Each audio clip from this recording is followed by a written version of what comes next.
Bangkok रोशनी और जिंदगी से भरपूर शहर। यहाँ की हर गली हर कोना एक नई कहानी कहता है। यहीं पर यांग जिंगशान, जिनके हाथ किसी कलाकार से कम नहीं थे, की मुलाकात हुई ली जुएइंग से, जिनका दिल सुबह के सूरज सा चमकदार था। उनकी मुलाकात एक कला प्रदर्शनी में हुई, जहां जिंगशान की मूर्तियों ने जुएइंग का दिल जीत लिया। उनका प्यार कमल के फूल की तरह खिला, पवित्र और अमर। जैसे कमल की विंगसुड़ियां धीरे धीरे खुलती हैं, वैसे ही उनका प्यार भी समय के साथ और गहरा होता गया। जिंगशान अपनी शांत पर्सनालिटी के साथ और जुएइंग, जिनकी हंसी चाइम्स की तरह गूंजती थी, एक दूसरे से जुदा ना हो पाते थे। वे रिफ्लेक्शनर पार्क में टहलते, हाथों में हाथ डाले और एक दूसरे की कंपनी का आनंद लेते। उनकी आत्माएं एक दूसरे से यूं होने के लिए बनी थीं और उन्होंने शहर को अपने प्यार से रंग दिया। वे साथ में दीवारों पर पेंटिंग करते और हर रंग में अपने प्यार की छाप छोड़ते। जिंगशान ने सुंदर मूर्तियां बनाई, हर एक में जुएइंग के लिए उनका प्यार दिखता था। उनकी हर मूर्ति में जुएइंग की मुस्कान और उनकी आत्मा की झलक मिलती थी। बदले में जुएइंग ने कपड़े बुने, हर गांठ में प्यार के धागे पिरोए। उनके बुने हुए कपड़ों में जिंगशान के लिए उनका प्यार और समर्पण ग्लिम्सता था। उनका प्यार एक मिसाल था, इंसानी दिल की ताकत का सबूत। एक ऐसा प्यार जिसे लगता था किस्मत भी नहीं बुझा सकती। वे एक दूसरे के साथ हर पल को जीते, हर खुशी और हर दुख को साझा करते। उनके परिवारों ने उनके रिश्ते को आशीर्वाद दिया। उनके परिवारों ने भी उनके प्यार को स्वीकार किया और उन्हें अपना आशीर्वाद दिया। उनकी शादी की तैयारियां शुरू हुई, हंसी, उम्मीद और प्यार से भरे भविष्य के वादे के साथ। हर कोई उनकी शादी के लिए उत्साहित था और हर तैयारी में प्यार और खुशी की झलक थी। उन्हें क्या पता था, किस्मत ने उनके लिए एक बुरा खेल रचा है। उनकी खुशी के आकाश में एक तूफान मंडरा रहा है। उनके प्यार की परीक्षा लेने के लिए किस्मत ने एक कठिनाई खड़ी कर दी थी। उस साल बरसात जल्दी आ गई। बारिश की बूंदें जैसे किसी अनहोनी की दस्तक दे रही थीं। आसमान जो कभी नीला हुआ करता था, अब गहरे भूरे रंग में बदल गया, जैसे आने वाले खतरे का अक्स दिखा रहा हो।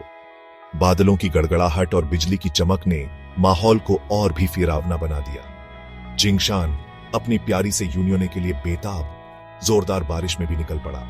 उसके कदमों में एक अजीब सी रेस्टलेसी थी, जैसे उसे किसी अनहोनी का आभास हो। जुएइंग, उसका दिल भी जिंगशान की तरह बेचैन, खिड़की के पास इंतजार कर रही थी।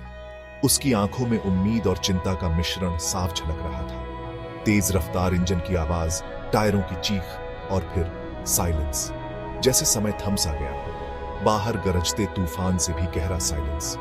हर कोई अपने घरों में दुबका हुआ था, जैसे किसी अनहोनी का इंतजार कर रहा हो। खबर आग की तरह फैल गई। हर कोई इस हादसे के बारे में बात कर रहा था, जैसे शहर की धड़कन ही रुक गई हो।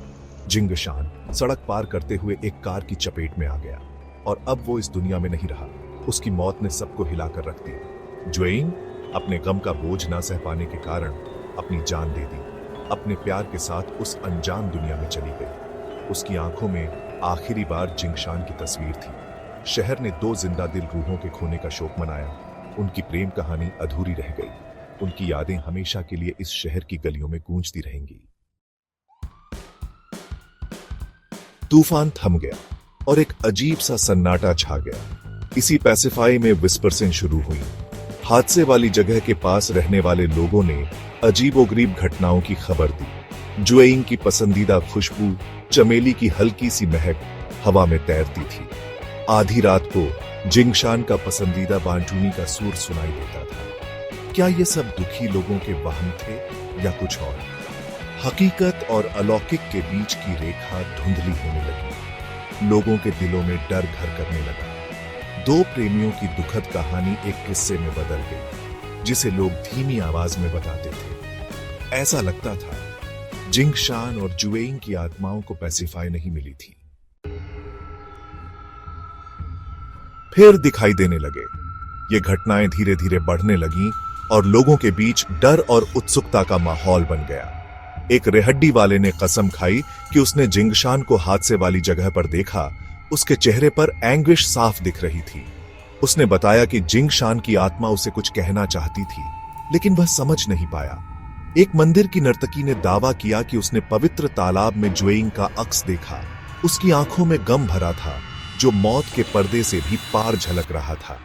नर्तकी ने कहा कि जुएइंग की आत्मा उसे कुछ बताने की कोशिश कर रही थी। उसकी आंखों में गम भरा था जो मौत के पर्दे से भी पार झलक रहा था। यह गम इतना गहरा था कि देखने वाले की आत्मा तक को हिला देता था।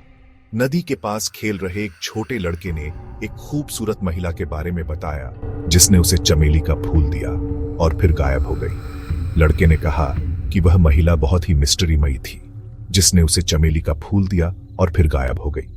यह घटना सुनकर गांव के लोग और भी ज्यादा डर गए। ये कहानियां आग की तरह फैल गईं, हर एक पिछले से ज्यादा स्केरी। लोग अपने घरों में दुबकने लगे और रात को बाहर निकलने से कतराने लगे।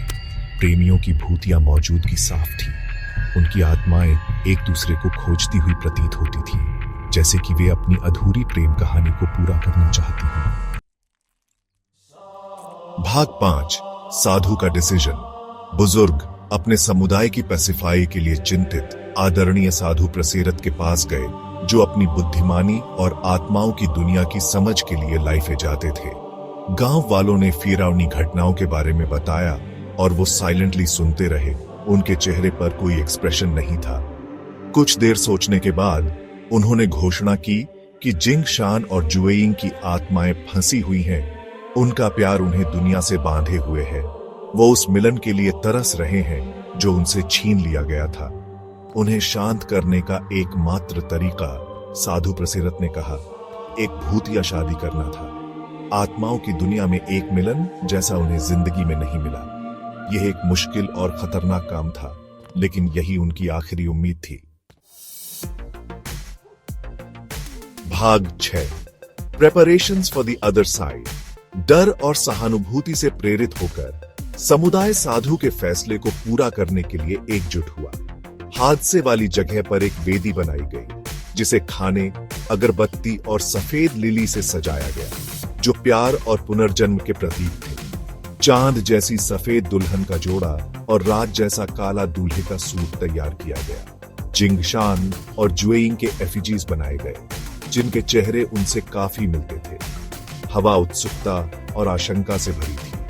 जैसे जैसे शादी का दिन नजदीक आ रहा था, भूतिया गतिविधियां बढ़ गईं, मानो आत्माओं को भी अपनी पैसिफाई के लिए किए जा रहे प्रयासों का एहसास हो। भाग 7, शैडोज ऑफ रियूनियन। पूरे चांद की रोशनी में, बिल्कुल उसी रात जैसा जिस रात उनकी मौत हुई थी, भूतिया शादी शुरू हुई। साधु प्रसेरत ने धीमी आवाज में प्राचीन रस्में अदा की। हवा चमेली की खुशबू से भर गई, इतनी तेज कि लगभग छू सकते थे। हवा में जिंग शान और जुएइंग के नाम की फुसफुसाहट सुनाई दे रही थी, मानो उनका प्यार हवा में बह रहा हो। जैसे ही रस्म अपने अंतिम चरण में पहुंची, एक ठंडी हवा भीड़ से होकर गुजरी। प्रेमियों के एफिजीज हिलने लगे, मानो किसी अदृश्य डाउटी ने उनमें जान फूंक दी हो। लोगों की सांस रुक गई, उनके दिल जोर से धड़कने लगे।